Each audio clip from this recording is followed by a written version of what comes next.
अगर बनना है तो एक बाज जैसा बनो, लेकिन कभी भी एक तोते जैसा मत बनो, क्योंकि तोता बोलता तो बहुत कुछ है लेकिन कभी बाज जैसा उड़ नहीं सकता।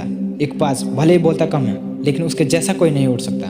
एक तोता जो काफ़ी खूबसूरत होता है और शायद एक तोते को हम उसकी खूबसूरती की वजह से ही जानते हैं, लेकिन एक बाज को उसके एटीट्यूड, उसकी मेंटेलिटी की वजह से जाना जाता है। वो भले ही खूबसूरत नहीं होता लेकिन उसके पास कुछ ऐसा होता है जो किसी के पास नहीं होता और जिससे बाज से हमें सीखना भी चाहिए। तो आज मैं आपको बाज के 5 ऐसे पॉइंट्स बताऊंगा जो हमें बाज से सीखना चाहिए और इन 5 पॉइंट्स में एक बहुत बड़ी लर्निंग छिपी हुई है।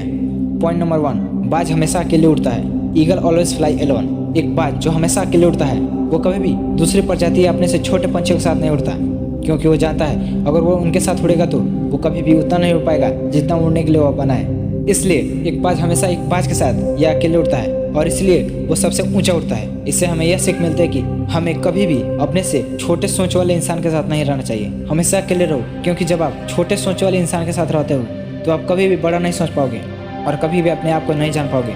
इसलिए हमेशा अकेले रहो। अगर एक बाज की तरह उड़ना है तो हमेशा अकेले रहो।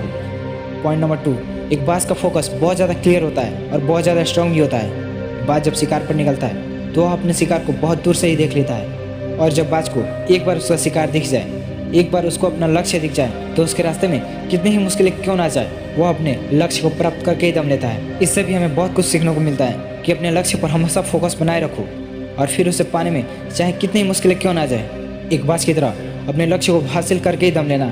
पॉइंट नंबर 3, बाज कभी मरा हुआ शिकार नहीं खाता, वो हमेशा जिंदा शिकार करता है और उसे ही खाता है। और इससे हमें यह सीखना चाहिए जो हमारा पास्ट है वो मर गया है और जो हमारा प्रेजेंट और फ्यूचर है वो अभी जिंदा है। तो अगर हम पास्ट में ही जीते रहेंगे तो कभी अपने प्रेजेंट और फ्यूचर में नहीं जी पाएंगे।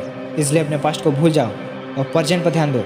अगर तुम अपने पास्ट को अपने प्रेजेंट में लाओगे तो तुम्हारा पास्ट कभी तुम्हें प्रेजेंट में जीने नहीं देगा।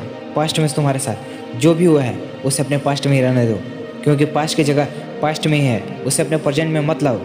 पॉइंट नंबर 4, मुसीबत से लड़ना है। जब कोई आंधी या तूफान आता है तब सारे पंछी अपने घोंसले में जाकर छुप जाते हैं, लेकिन एक बाज उसी मुसीबत में अपना मजा ढूंढ लेता है। हवा के सहारे और तेजी से उड़ता है और बादलों को चीरते हुए उड़ता है और उड़ते उड़ते बादलों से भी ऊपर चला जाता है। अगर एक बाज भी आंधी तूफान आने पर बाकी पंछियों की तरह कहीं जाकर छिप जाए तो वो कभी अपने अंदर के टैलेंट को नहीं पहचान पाएगा। अगर वो भी मुसीबत से भाग जाए तो वो कभी भी उतनी ऊंचाई तक नहीं उड़ पाएगा जिसके लिए वो बना है। और इससे हमें यह सीखना चाहिए जब मुसीबत आए तो मुसीबत से भागना नहीं चाहिए बल्कि मुसीबत में मजा ढूंढो। अगर कोई मुसीबत आती है तो अपने साथ अवसर लाती है, तो इस बाज की तरह मुसीबत में अपने अवसर को पहचानो और मुसीबत से लड़ो। तभी तुम अपने अंदर के टैलेंट को जान पाओगे और मुसीबत में आए अवसर को उस बाज की तरह देखो और इस अवसर का फायदा उठाओ और एक बाज की तरह मुसीबत को अपने नीचे रखो। पॉइंट नंबर 5, एक बाज जो कभी भी कंफर्ट जोन में रहना नहीं चाहता, क्योंकि वो भी जानता है कंफर्ट जोन में रहकर कभी भी प्रोग्रेस नहीं किया जा सकता है। यहाँ तक कि वो अपने घोंसले से सॉफ्ट घास को भी निकाल देता है ताकि उसके बच्चे कभी कंफर्ट जोन के आदी न बने, क्योंकि वो जानता है अगर उसके बच्चे एक बार कंफर्ट जोन के आदी बन गए तो वो हमेशा वहीं रहना पसंद करेंगे। लेकिन हम तो इंसान हैं ना, हमें जितना हो सके उतना रहना चाहिए और इसलिए हम कभी प्रोग्रेस नहीं कर पाते। बाज एक पंछी होकर भी यह जानता है there is no growth in comfort zone, लेकिन हम एक इंसान होकर भी यह नहीं समझ पाते। तो अगर तुम्हें प्रोग्रेस करना है तो अपने कंफर्ट जोन को त्यागना होगा।